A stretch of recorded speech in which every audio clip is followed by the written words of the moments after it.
കുറച്ച് Korean action thriller സിനിമകൾ പരിചയപ്പെടുത്താനാണ് ഇന്ന് നമ്മൾ വന്നിരിക്കുന്നത്. സിനിമയുടെ മേക്കിംഗ് കൊണ്ടും നറേഷൻ കൊണ്ടും തികച്ചും വ്യത്യസ്തത പുലർത്തുന്ന സിനിമകളാണിവ. നമ്മൾ പരിചയപ്പെടുത്തുന്ന സിനിമകൾ നിങ്ങൾ കണ്ടിട്ടുണ്ടെങ്കിൽ ആ സിനിമയെക്കുറിച്ചുള്ള നിങ്ങളുടെ അഭിപ്രായം കമൻറ്റ് ബോക്സിൽ രേഖപ്പെടുത്തുമെന്ന് പ്രതീക്ഷിച്ചുകൊണ്ട് ഇന്നത്തെ വീഡിയോയിലേക്ക് നമുക്ക് പോകാം.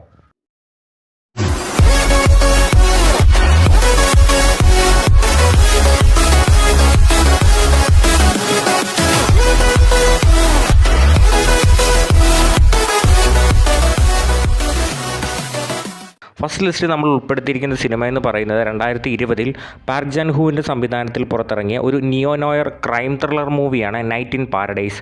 സിനിമയുടെ കഥയിലേക്ക് വരികയാണെങ്കിൽ കഥാനായകനായ ടേജു ഒരു ഗ്യാങ്സ്റ്ററാണ്. ഇവരുടെ ഗ്യാങ്സ്റ്റർ ടീമിൻ്റെ ലീഡറാണ് യാങ്. ഒരു ദിവസം ഹീറോയുടെ ഗ്യാങ്സ്റ്റർ ടീമിനെ സിറ്റിയിലുള്ള മറ്റൊരു ഗ്യാങ് അറ്റാക്ക് ചെയ്യുന്നു. റുക്സാങ് എന്നാണ് ഈ ഗ്യാങ്ങിൻ്റെ പേര്.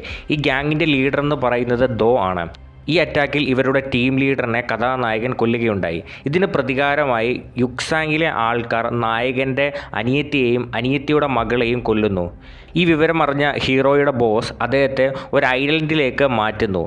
കൂടുതൽ പ്രശ്നങ്ങൾ ഒഴിവാക്കാൻ വേണ്ടിയാണ് അദ്ദേഹം ഇങ്ങനെ ചെയ്യുന്നത്. പിന്നീട് നടക്കുന്ന ത്രില്ലിംഗ് ഇവൻറ്റുകളെ അടിസ്ഥാനമാക്കിയാണ് സിനിമയുടെ കഥ പുരോഗമിക്കുന്നത്. സിനിമ കാണാൻ എന്നെ പ്രേരിപ്പിച്ചത് ഈ സംവിധായകൻ്റെ പേര് തന്നെയാണ്. I so the devil, the tiger തുടങ്ങിയ സിനിമകളാണ് ഈ സംവിധായകൻ്റെ പ്രീവിയസ് വർക്കുകൾ. അതുകൊണ്ട് തന്നെ തീർച്ചയായും കണ്ടിരിക്കേണ്ട ഒരു ആക്ഷൻ ത്രില്ലർ മൂവിയാണ് നൈറ്റ് ഇൻ പാരഡൈസ്. രണ്ടാമതായി നമ്മൾ പരിചയപ്പെടുത്തുന്ന സിനിമ എന്ന് പറയുന്നത് 2023 ലീ ചാൻ ഹ്യൂവിൻ്റെ സംവിധാനത്തിൽ പുറത്തിറങ്ങിയ ഒരു സൗത്ത് കൊറിയൻ ആക്ഷൻ ത്രില്ലർ മൂവിയാണ് ബെല്ലറീന. സിനിമയുടെ കഥയിലേക്ക് വരികയാണെങ്കിൽ കഥാനായികയായ ജാങ് ഒരു ബോഡി ഗാർഡായി ജോലി ചെയ്തു വരികയാണ്. ഒരു ദിവസം തൻ്റെ കൂട്ടുകാരി വിളിച്ചിട്ട് തന്നെ കാണണമെന്ന് പറയുന്നു. അങ്ങനെ കൂട്ടുകാരിയുടെ വീട്ടിൽ വരുന്നു ഹീറോയിൻ. അവിടെ ചെല്ലുമ്പോൾ ജാങ്ങിനായി ഒരു ഗിഫ്റ്റ് അവിടെ വെച്ചിട്ടുണ്ട് തൻ്റെ കൂട്ടുകാരി. അവിടെ ഒരു ലെറ്ററും എഴുതി വെച്ചിട്ടുണ്ട്. ആ ലെറ്ററിൽ ഒരു പേരെഴുതി വെച്ചിട്ടുണ്ട് ജാങ്ങിൻ്റെ കൂട്ടുകാരി. ആ വ്യക്തിക്കെതിരെ റിവെഞ്ച് എടുക്കണമെന്നാണ് ആ ലെറ്ററിൽ എഴുതിയിരിക്കുന്നത്. ജാങ്ങിൻ്റെ കൂട്ടുകാരിയെ വിളിക്കുമ്പോൾ അവൾ ഫോൺ എടുക്കുന്നില്ല. ബാത്റൂമിൽ ചെന്ന് നോക്കുമ്പോൾ അവൾ അവിടെ മരിച്ചു കിടക്കുന്നു. എന്തിനാണ് ആ വ്യക്തിക്കെതിരെ റിവെഞ്ച് എടുക്കാൻ ജാങ്ങിനോട് അവൾ പറഞ്ഞത്? പിന്നീട് എന്താണ് സംഭവിച്ചത്? അത് നിങ്ങൾ സിനിമ കണ്ട് തന്നെ എക്സ്പീരിയൻസ് ചെയ്യുക. സിനിമയുടെ സിനിമോട്ടോഗ്രാഫിയും എഡിറ്റിങ്ങും കളർ ഗ്രേഡിങ്ങും ഒക്കെ വളരെ മികച്ചതാണ്. നല്ലൊരു എക്സ്പീരിയൻസ് ആണ് ഈ സിനിമ സമ്മാനിക്കുന്നത്. അതുകൊണ്ട് ഈ സിനിമയെ നിങ്ങൾ കാണുമെന്ന് പ്രതീക്ഷിക്കുന്നു. അടുത്തതായി നമ്മൾ പരിചയപ്പെടുന്ന സിനിമ എന്ന് പറയുന്നത് 2022 പുറത്തിറങ്ങിയ ഒരു കൊറിയൻ ആക്ഷൻ ത്രില്ലർ മൂവിയാണ് കാർട്ടർ. സിനിമയുടെ കഥ എന്ന് പറയുന്നത് സൗത്ത് കൊറിയയിൽ ഒരു വൈറസ് സ്പ്രെഡ് ആകുന്നു. ഈ വൈറസ് ഇൻഫെക്റ്റഡ് ആയവർ സോംബികളെപ്പോലുള്ള ക്യാരക്ടർ ചേഞ്ച് കാണിക്കുന്നു. ഈ പാൻഡമിക് US-ലേക്കും അതുപോലെ നോർത്ത് കൊറിയയിലേക്കും ഓൾറെഡി സ്പ്രെഡ് ആയി കഴിഞ്ഞിരിക്കുന്നു. അപ്പോഴാണ് കഥാനായകൻ ഒരു നൈറ്റ് മെയറിൽ നിന്ന് ഞെട്ടി ഉണരുന്നത്. ഹീറോയുടെ കഴുത്തിൻ്റെ പുറകിൽ ഒരു ക്രോസ് ഷേപ്പ്ഡ് സ്കാറുണ്ട്. കഥാനായകന് തൻ്റെ പാസ്റ്റ് ഒന്നും തന്നെ ഓർമ്മയില്ല.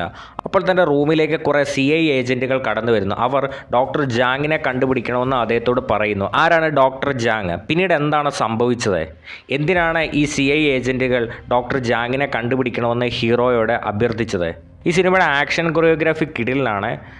അതുപോലെ തന്നെ ഷോർട്ട് സ്റ്റിച്ചിങ് ടെക്നിക്ക് സിനിമയിൽ ഉപയോഗിച്ചിട്ടുണ്ട്. സിനിമ കണ്ടാൽ ഒറ്റ ടേക്കിൽ എടുത്ത പോലെയാണ് നമുക്ക് തോന്നുന്നത്. അതുകൊണ്ട് തന്നെ വളരെ മികച്ചൊരു സിനിമാറ്റിക് എക്സ്പീരിയൻസ് നൽകുന്ന മൂവിയാണ് കാർട്ടർ.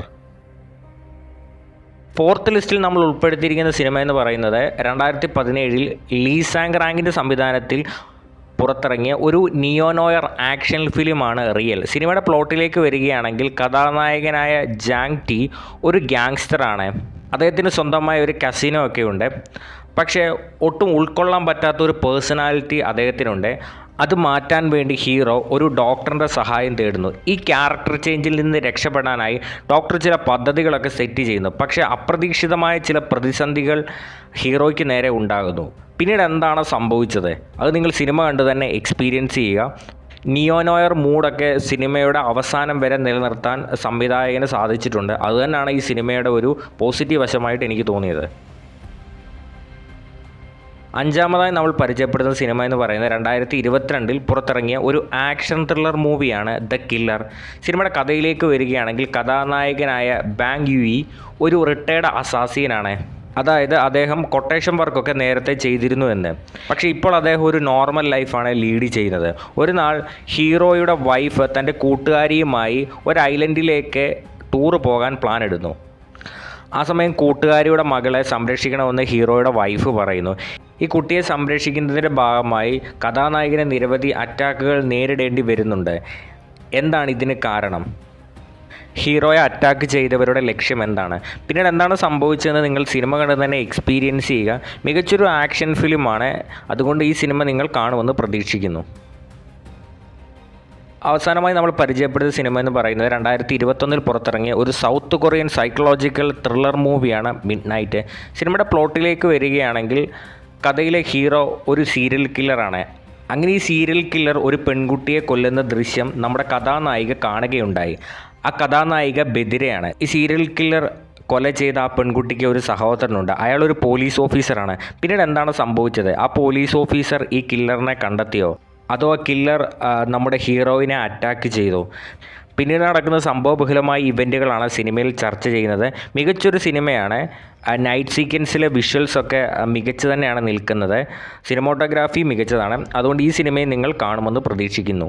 ഈ വീഡിയോയെക്കുറിച്ചുള്ള നിങ്ങളുടെ അഭിപ്രായം കമൻറ്റ് ബോക്സിൽ രേഖപ്പെടുത്തുമെന്ന് പ്രതീക്ഷിച്ചുകൊണ്ട് ഈ വീഡിയോ നമ്മൾ അവസാനിപ്പിക്കുന്നു.